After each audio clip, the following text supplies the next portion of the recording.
जी नाज़रीन, welcome back. एक दफ़ा फिर आपको खुश आमदीद कहते हैं। मेडिकैम खेलो Pakistan HBL PSL 10 powered by me body spray and doctor school. इसके साथ मैं हूं आपका मेज़बान डॉक्टर बुलंद इकबाल। मेरे साथ मौजूद हैं मेरी साथी मेज़बान नसीम हमीद और हम गुफ्तगू कर रहे हैं, बातचीत कर रहे हैं कल के होने वाले मैच पे कराची किंग्स और क्वेटा ग्लैडिएटर्स के दरमियान, जिसमें कराची किंग्स ने फतह हासिल की और क्वेटा ग्लैडिएटर्स को नाकामी का सामना करना पड़ा और टीम को अच्छी परफॉर्मेंस नहीं पेश कर पाई। कोई फाइटिंग, हमें फाइट बैक नहीं नज़र आई, किसी किस्म की कोई स्ट्रगल नहीं नज़र आई, या शायद कराची की टीम ने क्वेटा की टीम को संभलने का मौका ही नहीं दिया कि वो किसी भी तरह विकेट पर स्टेबल होते और 176 रन का टारगेट चेस करते हुए कहीं भी इस टारगेट के करीब पहुंचने की कोशिश करते। बहरहाल अभी हमें एक और मेहमान ने ज्वाइन किया है, हमारे पैनलिस्ट हैं, बहुत अच्छे क्रिकेट एनालिस्ट हैं, इसके अलावा इवेंट ऑर्गेनाइज़र भी हैं, जनाब सैयद मुनीर कादरी साहब। अस्सलाम वालेकुम। मुनीर भाई खुश आमदीद कहते हैं सर, बहुत बहुत शुक्रिया आप तशरीफ़ लाए। अच्छा सर, आज बात हो रही है कल के मैच के हवाले से और प्रेडिक्ट तो वैसे ही किया जा रहा था कि कराची की टीम कम बैक करेगी और कराची की टीम जो है वो मैच जीतने में कामयाब होगी, अच्छी एक एज हासिल है कराची की टीम को। लेकिन क्वेटा से भी उम्मीदें वाबस्ता थी। कुछ लोग जो क्वेटा को पसंद करने वाले हैं, कराची के भी बहुत से लोग क्वेटा को पसंद करते हैं, उनका ख्याल ये था कि शायद क्वेटा कल कुछ करके दिखाएगी। क्या कहते हैं आप कल की मैच के हवाले से? एक तो है कि हमारे खाम ख्याली है। हाँ, अगर आप कल गौर से मैच देखें और स्पेक्टेटर्स देखें तो इसलिए मैं कह रहा हूँ कि आप आराम से देख सकते हैं कि 3-4 हज़ार से ज़्यादा की पब्लिक सीटें खाली थी कल भी। तो उसमें आप देखें तो क्वेटा ग्लैडिएटर्स की शर्ट जो है ना वो ज़्यादा शायकीन पहन के आए हुए थे। हाँ, या तो ये कि धोखा देने आए थे कि हम कराची के, लेकिन क्वेटा को थोड़ा खुशामदीद के। कराची का भी रंग बदल गया है। असल में कराची की टीम ने भी अपना जो है ना ये एक नए गेटअप के साथ आए, बिल्कुल नई किट के साथ आए। बिल्कुल सही कह रहे तो हैं। कराची और क्वेटा के कराची इतना बदनाम हो गया कि अब जो भी आ रहा है किसी भी फील्ड में वो अपना गेटअप बदल के आ रहा है, पुराने गेटअप से आ भी नहीं सकता है।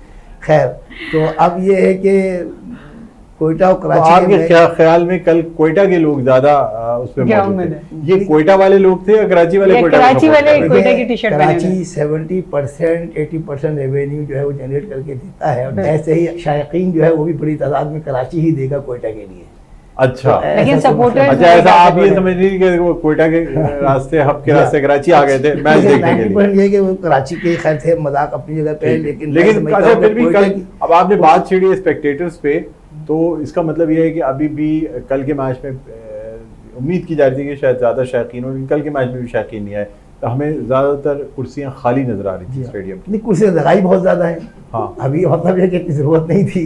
हाँ। लेकिन यही टूर्नामेंट अगर नया नाजवाद में होता तो आपको ग्राउंड पूरा भरा हुआ नजर आ जाता। मतलब आप कहते हैं कि अभी नेशनल स्टेडियम में जो लेकिन नई कुर्सियां लगाई हैं वो तो इस्तेमाल भी नहीं हुई। बिल्कुल, और अगर वो इस तरीके से इस्तेमाल नहीं हुई, वेन्यू चेंज करना चाहिए, धूप लग के कुर्सियां खराब हो जाएंगी। ये तो खैर एक बहस कह लें या एक मुतालबा है इस वक्त बहुत बड़ा पाकिस्तान के शायकीन का, कि आपको जब मालूम है कि पेट भरे हुए हैं कराची के खेल के हवाले से, दीगर मामलात भी हैं, मसाइल भी हैं, तो आप जो भूखे हैं उन तक रोटी क्यों नहीं पहुंचा रहे? आखिर हैदराबाद क्यों नहीं जा रहे, लाड़काना क्यों नहीं जा रहे, शेखुपुरा क्यों नहीं जा रहे? शेखुपुरा में मसला ये है ना कि अगर यहाँ पे स्टेडियम बनेंगे तो आप लोगों को शिकायत होती है कि जी कराची से रेवेन्यू जाता है और कराची में स्टेडियम नहीं बना रहे। कराची के स्टेडियम को बेहतर किया गया, एक बिल्डिंग बनाई गई। मोहसिन नकवी साहब ने इतना काम किया है कराची के स्टेडियम में, रोड दूर से जो है ना प्लिंथ नजर आ रहा होता है कराची के स्टेडियम का, जो कि पहले नजर ही नहीं आता था।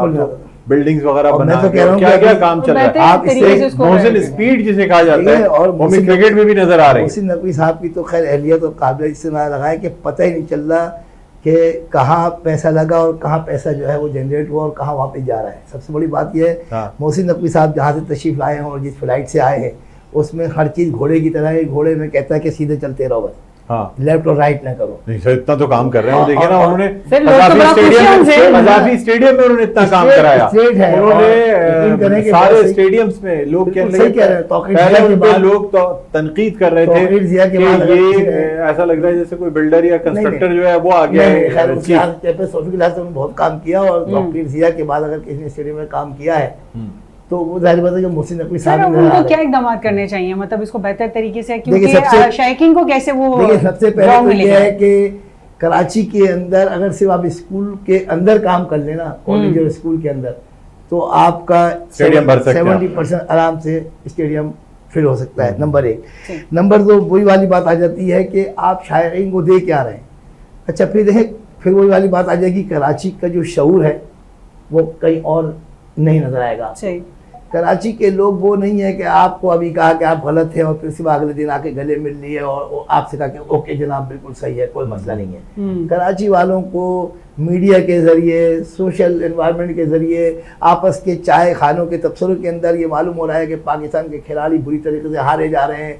वो बेचारा परेशान हो रहा है, MBA MSc करके उसको 100 रुपये की नौकरी नहीं मिल रही, ये हार के भी करोड़ों लाख रुपए कमा रहे हैं। असल में इतना फ्रस्ट्रेशन है और इतना कराची के नौजवानों में कम से कम इतनी परेशानियों बता दी है कि वो इस खेल को बहुत ज्यादा दिलचस्पी उस अंदाज में ख्याल में टिकट खरीद के देखने के लिए जाने के लिए कोई तैयार नहीं है। आप फ्री में पास मिल जाए तो यकीनन चले जाएंगे। स्कूल कॉलेज को छोड़ देना चाहिए। अच्छा, इस पे मजीद गुफ्तगू करेंगे, एक ब्रेक के लिए कहा जा रहा है क्योंकि आपने गुफ्तगू ऐसी की कि मुझे लग रहा है कि ब्रेक बहुत जरूरी हो गया था। मुनीर कादरी साहब जो है ना, फिर वो शिकायत आप ब्रेक ले भाई, अब ये मेरे लिए जी नाज़रीन, ये बहस का सिलसिला जारी रखेंगे हम। छोटे से ब्रेक के बाद वापस हाजिर होते हैं, कहीं मत जाइएगा।